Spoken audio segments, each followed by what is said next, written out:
कल हमने सीमाकारी कारकों की अवधारणा विषय पर चर्चा की थी। आज हम सीमाकारी कारकों की अवधारणा से संबंधित सेल्फर्ड के सहनशीलता के नियम के बारे में बात करेंगे। किसी भी पर्यावरणीय कारक के बहुत अधिक या बहुत कम मान पर परिसीमन प्रभाव की अवधारणा सर्वप्रथम वी.ई. सेल्फर्ड ने 1913 में प्रस्तुत की थी। इस अवधारणा को सेल्फर्ड का सहनशीलता का नियम भी कहा जाता है। इस नियम के अनुसार कोई भी पर्यावरणीय कारक जिसके प्रति कोई सजीव अनुक्रिया दर्शाता है उसका अधिकतम व न्यूनतम परिसीमन प्रभाव होता है। इस परिसीमन प्रभाव के नीचे या ऊपर यानी जो लिमिट है उससे कम या अधिक होने पर किसी भी सजीव की उपलब्धता या जीवित रहने की संभावना बहुत कम हो जाती है। अर्थात जीवों की वृद्धि तथा परिसीमन का नियंत्रण बहुत कम मात्रा में उपस्थित पर्यावरणीय कारकों के अलावा बहुत अधिक मात्रा में उपस्थित पर्यावरणीय कारकों द्वारा भी होता है। जैसे हम बात करें, हमारे भोजन में आर्सेनिक की अल्प मात्रा विषाक्तता पैदा करती है, जहर बनाती है, लेकिन इसकी अत्यधिक मात्रा हमारे जीवन के लिए घातक हो सकती है। सेल्फर्ड के अनुसार प्रत्येक पर्यावरणीय कारक के लिए एक सहनशीलता की सीमा होती है जिसमें क्रांतिक न्यूनतम तथा क्रांतिक अधिकतम मुख्य सीमा बिंदु होते हैं। इन दोनों बिंदुओं के मध्य का क्षेत्र सहनशीलता के परास कहलाता है, यानी रेंज ऑफ टॉलरेंस। यदि किसी प्रजाति के लिए सहनशीलता की परिसीमा में वृद्धि होती है तो यह प्रजाति उस क्षेत्र से विलुप्त हो जाती है या पलायन कर जाती है और इस क्षेत्र में कारकीय तनाव क्षेत्र उपस्थित होता है।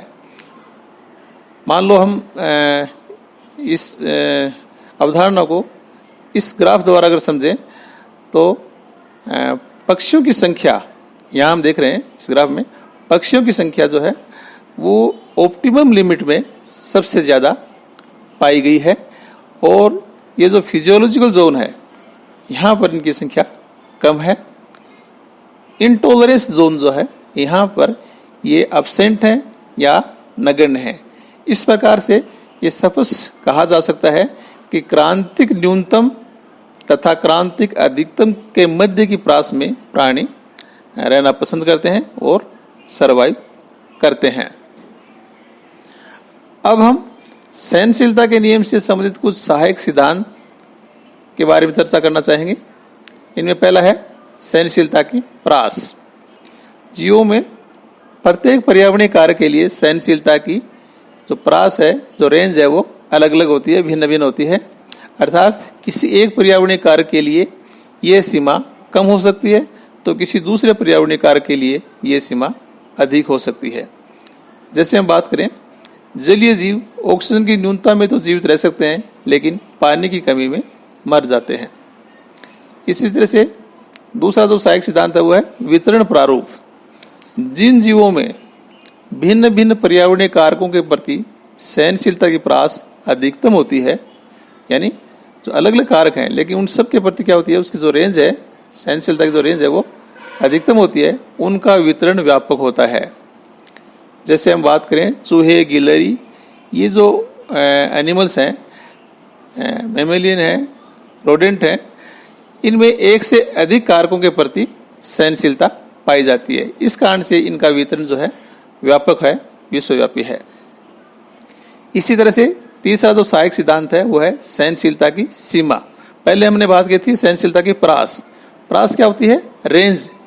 जैसे मान लो 20 से 50 के बीच में। इस तरह से जो सीमा है वो अपर लिमिट और लोअर लिमिट। जीवों में पर्यावरणीय कारकों के प्रति सहनशीलता की सीमा भी अलग अलग होती है, भिन्न भिन्न होती है। जब किसी एक कारक के लिए परिस्थितियां अनुकूलित नहीं होती तो दूसरे कारक के लिए भी ये सहनशीलता की सीमा कम हो जाती है।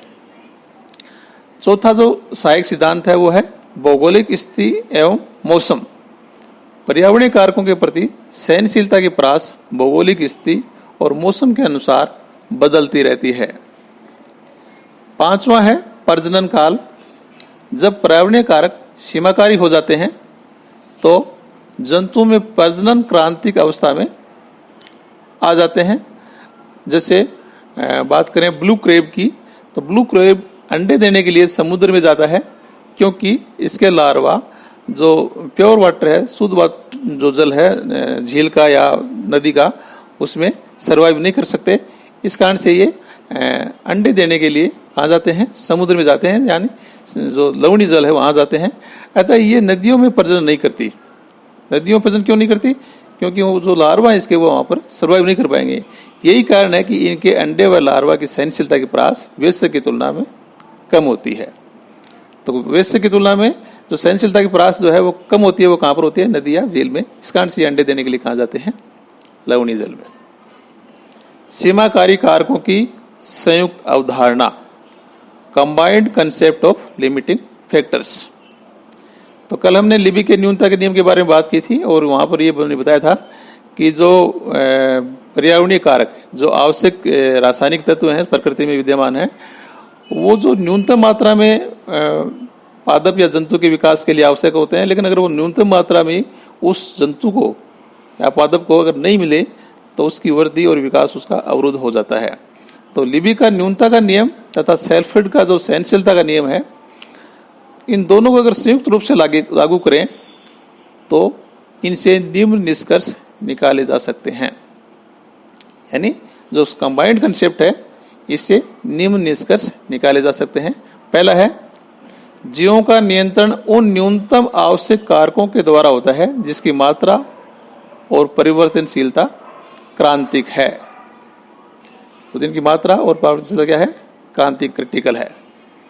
दूसरा नियम, जीव न्यूनतम आवश्यक कारकों तथा अजैविक कारकों, ये अजैविक कारक के भी न्यूनतम आवश्यक कारक हो सकते हैं, तो जीव न्यूनतम आवश्यक कारकों या अन्य अजैविक कारक यहाँ कहेंगे कि सहनशीलता की परिसीमा द्वारा नियंत्रित होता है। यदि जीव की किसी भी पर्यावरणीय कारक के प्रति सहनशीलता की परास व्यापक है तो ये कारक सीमाकारी नहीं होते। यानी कोई भी पर्यावरणीय कारक हो, उसकी जो सहने की जो लिमिट है वो, उसकी रेंज काफ़ी ज़्यादा है, लंबा है वो, है ना। सहनशीलता की जो परास है वो चौड़ी है, बड़ी है, व्यापक है, तो वो कारक जो है उस जीव के लिए सीमाकारी कारक नहीं होता है। लेकिन यदि जीव में किसी कारक के प्रति सहनशीलता की सीमा निश्चित व परिवर्तनशील हो तो यह है सीमाकारी हो जाता है। जैसे हम बात करें, स्थलीय वातावरण में ऑक्सीजन पर्याप्त मात्रा में और लगातार यानी कंटिन्यूस उपलब्ध है, तो यहाँ पर ऑक्सीजन सीमाकारी कारक नहीं हो सकती। लेकिन जलीय वातावरण में यह सीमाकारी प्रभाव दर्शाती है। जैसे हम बात करें, झीलों में जो झील हैं उनमें नाइट्रोजन व फास्फोरस की मात्रा परिवर्तनशील है, ये बदलती रहती है, चेंज होती रहती है। यदि यहाँ पर नाइट्रोजन व फास्फोरस की मात्रा कम हो जाए, भले ही अन्य पोषक तत्व पर्याप्त मात्रा में विद्यमान हो, तो इस झील में जीवों की संख्या कम होगी। अतः झील में ऑक्सीजन सीमाकारी कारक का कार्य करता है या उसका सीमाकारी प्रभाव दर्शाता है। अब हम बात करें तीसरा इसका बिंदु जो है संयुक्त अवधारणा का, वो यह है कि विभिन्न पर्यावरणीय कारक जैसे तापमान, जल, वायु, प्रकाश, आर्द्रता, ये कारक एकल या संयुक्त रूप से सीमाकारी कारक का कार्य करते हैं।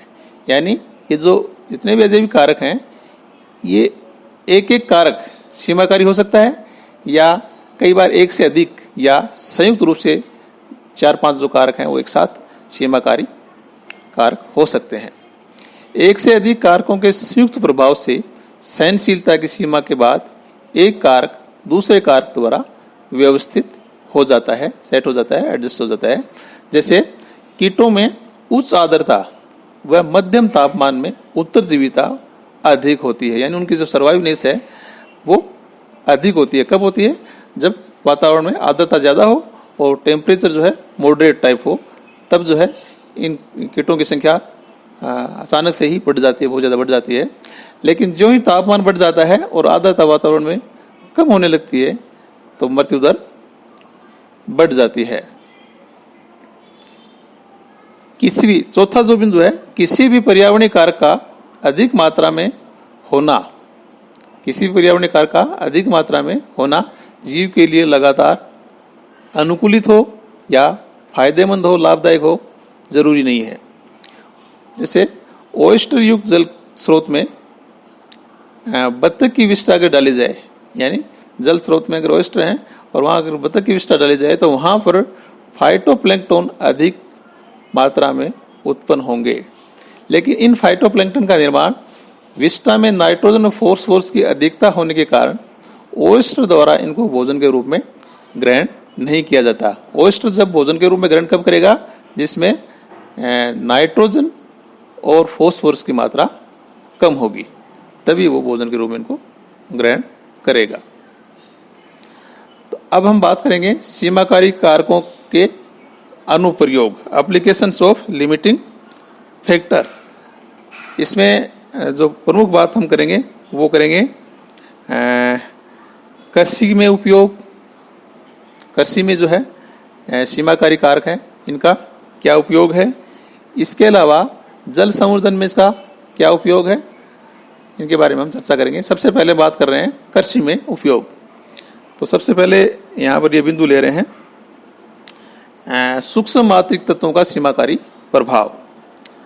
तो सीमाकारी कारकों की अवधारणा को कृषि और जो एक्वाकल्चर है उसमें उपयोग में उसका होता है, और वहाँ पर ये जो है ये इनका महत्व जो है बहुत अधिक है।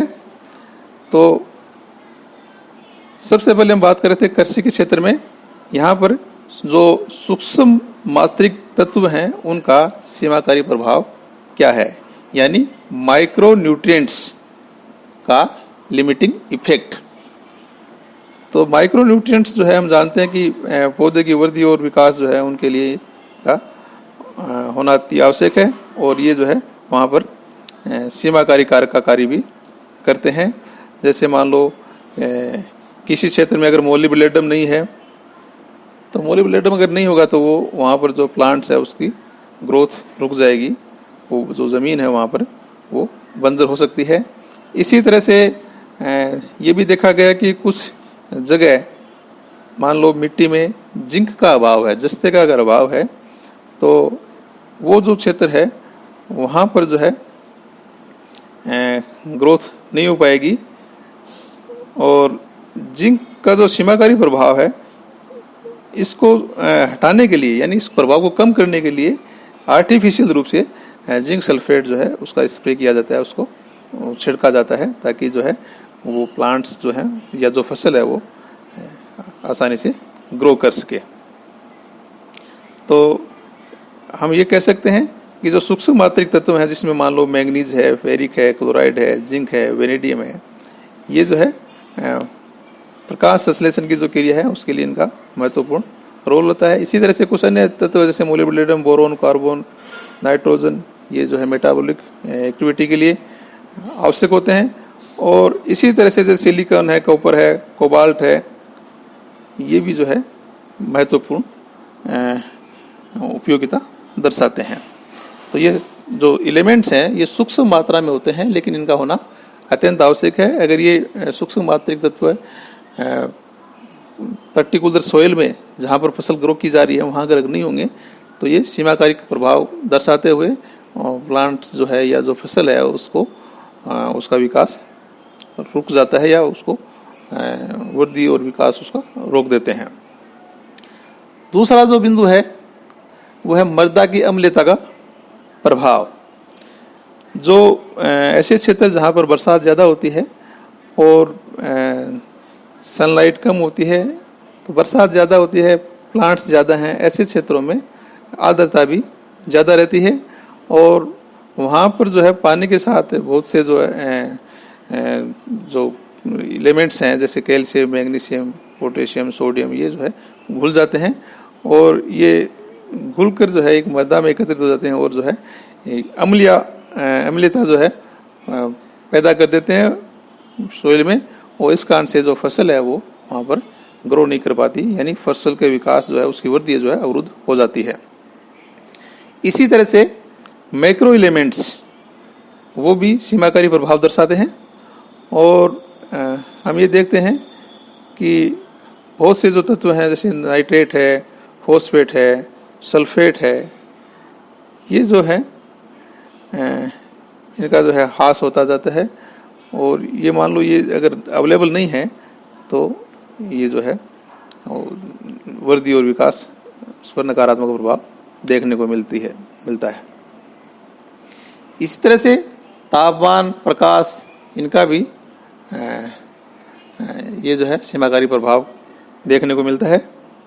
हम ये देखते हैं कि कुछ प्लांट्स जो है ऐसे होते हैं जिनको अधिक तापमान की आवश्यकता होती है और कुछ ऐसे होते हैं जिनको कम तापमान की आवश्यकता होती है। तो जो अलग अलग क्षेत्र हैं या अलग अलग प्लांट्स हैं जो है उनके लिए अलग अलग कारक जो है सीमाकारी कारक हो सकते हैं।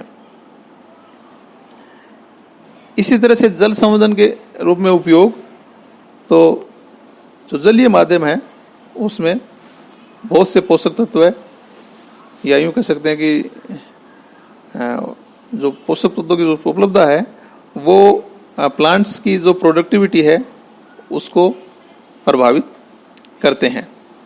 जैसे मान लो नाइट्रोजन है, फॉस्फेट है, पोटेशियम है, कैल्शियम है, सल्फेट, मैंगनीज, ये जो पोषक तत्व हैं ये अगर नहीं होंगे तो उस जलीय वातावरण में जो है प्रोडक्टिविटी निश्चित रूप से प्रभावित होगी। और वहाँ पर अगर प्लांट्स अगर नहीं होंगे उसमें तो जो एनिमल्स है वो भी प्रभावित होते हैं।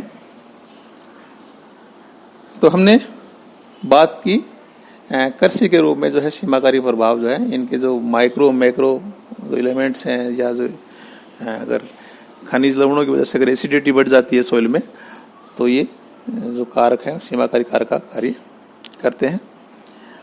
अब हम चर्चा करेंगे सीमाकारी कारकों का महत्व, इम्पोर्टेंस ऑफ लिमिटिंग फैक्टर्स। तो सीमाकारी कारक जो है इनका अत्यंत महत्व है। जैसे कि पहले मैंने बताया कि ये जो कारक हैं ये जो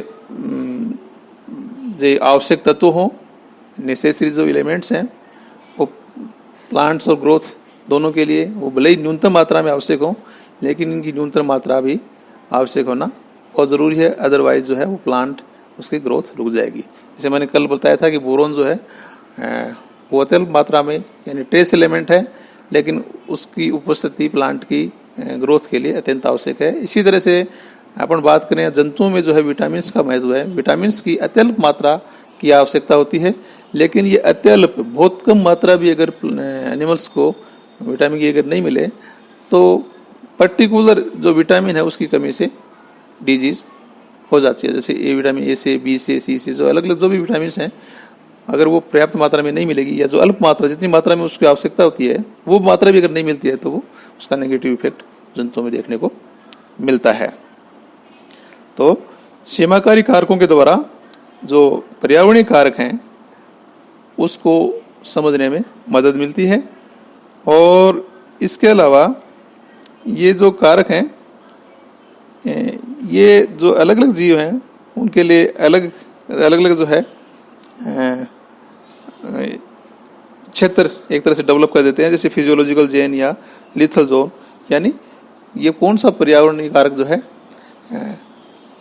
किस जंतु के लिए कितना अनुकूलित है और किस जंतु के लिए कितनी मात्रा के बाद वो घातक हो सकता है, ये जानकारी जो है इसके द्वारा हमने को प्राप्त होती है। इसी तरह से जो एलिमेंट्स हैं जैसे नाइट्रोजन है, फॉस्फेट है, सिलिकेट्स है, ये सब जो है जीवों की वृद्धि से संबंधित इनका जो प्रभाव है वो जानने को मिलता है। तो हम ये कह सकते हैं शॉर्ट में, संक्षेप में, कि ये जो पर्यावरणीय कारक हैं न्यूनतम जो क्रांतिक से पहले और अधिकतम क्रांतिक के बाद जो है इनका प्रभाव है लिथल के रूप में होता है, घातक होता है। और ये घातक प्रभाव के कारण जो है प्राणी जो है ये सर्वाइव नहीं कर पाता, पलायन कर जाता है या डेड हो जाता है। इस कारण से इन पर्यावरणीय कारकों का अत्यंत महत्व है। तो अगर हमें ये पता चल जाता है कि ये पर्टिकुलर पर्यावरणीय कारण के कारण वो जाति उस क्षेत्र में प्रभावित हो रही है, तो हम आर्टिफिशियल तरीके से उस कार्य का समाधान कर सकते हैं। विशेष तौर से जैसे प्लांट्स में मान लो मैंने बात की थी कि बोरोन है, जिंक है, मोलिब्डेनम है, ये अगर एलिमेंट्स प्लांट के ग्रोथ और उसकी वृद्धि के लिए या विकास के लिए जो है अत्यंत आवश्यक है। मान लो पर्टिकुलर फसल के लिए अलग, फसल के लिए अलग कारक जो है उनका महत्व होता है, तो उस कारक से अगर उस कारक की अनुपलब्धता, अब्सेंस के कारण वो फसल जो है वहाँ प्रभावित हो रही है, नहीं हो रही, उसकी ग्रोथ नहीं हो रही, तो हम आर्टिफिशियल तरीके से उसका छिड़काव करके उस फसल को उसकी वृद्धि को बनाए रख सकते हैं। उसका जो भी उत्पादन जो है वो प्रोडक्टिविटी उसको हाई लेवल पे ले जा सकते हैं। इसी तरह से मान लो अपने को पता चले कि पर्टिकुलर जो एनिमल्स में ये विटामिन नहीं है और इस विटामिन की वजह से ये डिफिशियंसी, ये डिजीज हो रही है, तो हम जो है वो उपलब्ध करवा के उस रोग से मुक्ति पा सकते हैं। इस कारण से इसके अलावा जैसे मान लो जीवों की दूसरे जो पर्यावरणीय कारक हैं, प्रकाश है, लाइट है, इनका महत्व भी अत्यंत महत्व है। और ये हमें जानने को मिलता है कि इस रेंज के बाद जो है ये जीव जो है सर्वाइव नहीं कर पाएंगे। जो लाभदायक जीव हैं उनकी